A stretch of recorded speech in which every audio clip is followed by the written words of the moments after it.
Bonjour à tous et bienvenue dans cette nouvelle vidéo. Dans cette vidéo, nous allons essayer de voir ce qu'on appelle le responsive en HTML et CSS. Alors, avant de commencer, nous devons d'abord comprendre que c'est quoi le responsive, ce qu'on appelle le media query.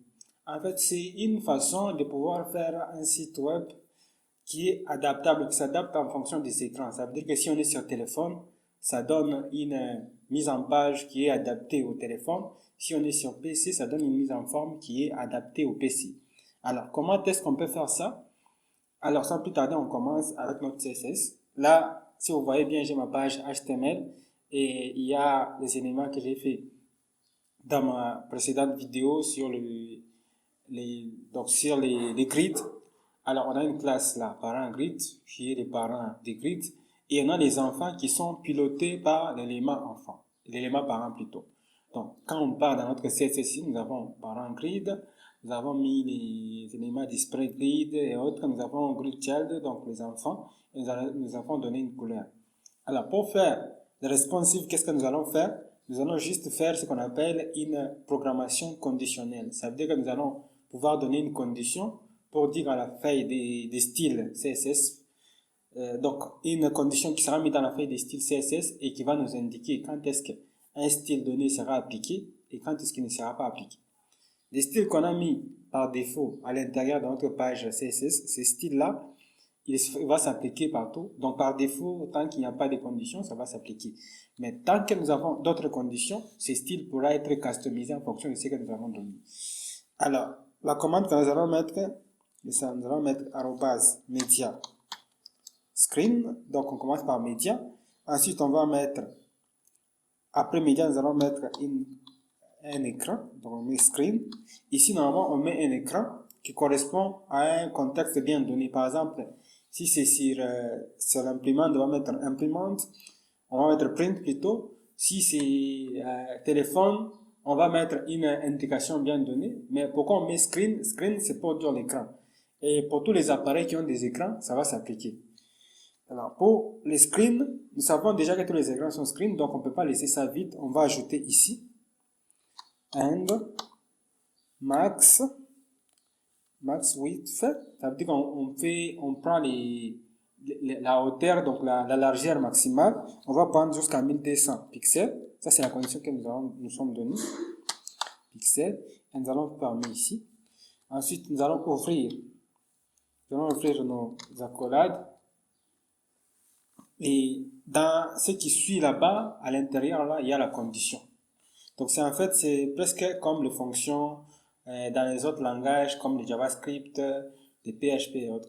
Donc, on met les éléments des paramètres max, width, 1200 pixels et on ouvre les accolades afin de pouvoir donner la condition à l'intérieur. Ce qui va s'exécuter dans les cas où cette condition est exécutée. Et donc, dans le cas où cette condition est effective. Alors, ici, qu'est-ce qu'on va faire? Pour faire simple, on va prendre juste la couleur de l'élément ici. Je vais prendre la classe parent grid. Ou soit je prends juste les grid child. Je prends grid child. Et ensuite, je vais changer la couleur. Je vais prendre background color.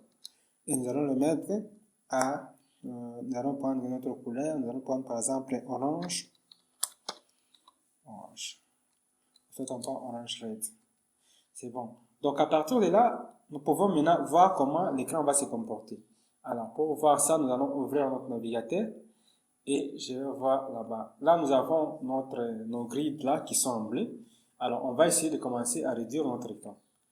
Alors, ce que je vais faire, je vais prendre mon écran.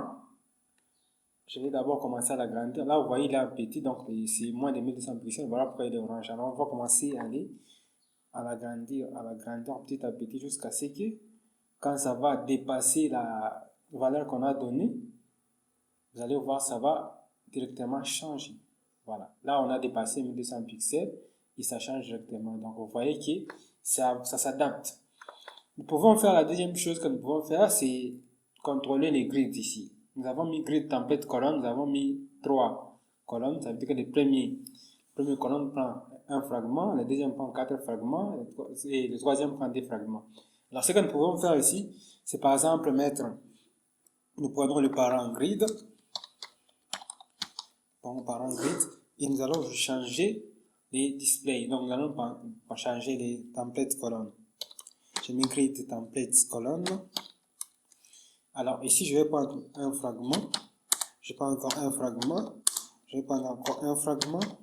Je vais prendre deux fragments à la fin. Donc là, je prends maintenant 4 grids. Alors, on va regarder comment il va se comporter. Si nous ouvrons notre écran, ici nous avons 1, 2, 3, 4. Nous avons 4 grids. Alors, si j'essaie d'augmenter un peu plus, on retourne avec 3. Alors, en principe, qu'est-ce qu'on fait? On peut prendre ici, par exemple, 900 pixels. Et quand on est, par exemple, sur l'écran, sur les petits écrans, qu'est-ce qu'on fait souvent? On va réduire ici, on met souvent, on réduit le nombre de grids parce que lorsqu'on a beaucoup d'éléments par ligne, ce n'est pas vraiment bien recommandé lorsqu'on utilise les téléphones, parce que le téléphone, il est vraiment petit, et si on doit avoir beaucoup d'éléments par ligne, ça ne sera pas bien visible. Donc là, nous allons essayer de voir comment ça donne. Nous avons vu qu'ici, par défaut, nous avons 3 éléments par ligne. On va réduire encore, on réduit jusqu'à ce qu'on va dépasser les 800 pixels. Là, on est à 10. Et la couleur change. Donc, c'est ce qu'on appelle les éléments responsifs. Alors, il y a des éléments sur lesquels vous pouvez manipuler, par exemple, le screen. Il y a plusieurs paramètres. Si vous voyez dans la documentation, il n'y a pas seulement screen. Il y a par exemple print. Il y a aussi d'autres éléments qui peuvent se placer ici. Ça veut dire, ça va prendre un contexte bien donné. Nous avons les max Wi-Fi. Ici, vous pouvez le combiner aussi avec orientation, par exemple, pour dire que si l'écran est en orientation portrait, et il va prendre tel paramètre. Si, par exemple, l'orientation est en paysage, qu'est-ce que ça va se faire? C'est dans le cas du téléphone. Lorsque le téléphone est comme ça, lorsqu'il est dans telle position, comment ça va se passer? C'est ce qu'on appelle les media query et qui va vous permettre de manipuler les styles en fonction d'un écran bien donné.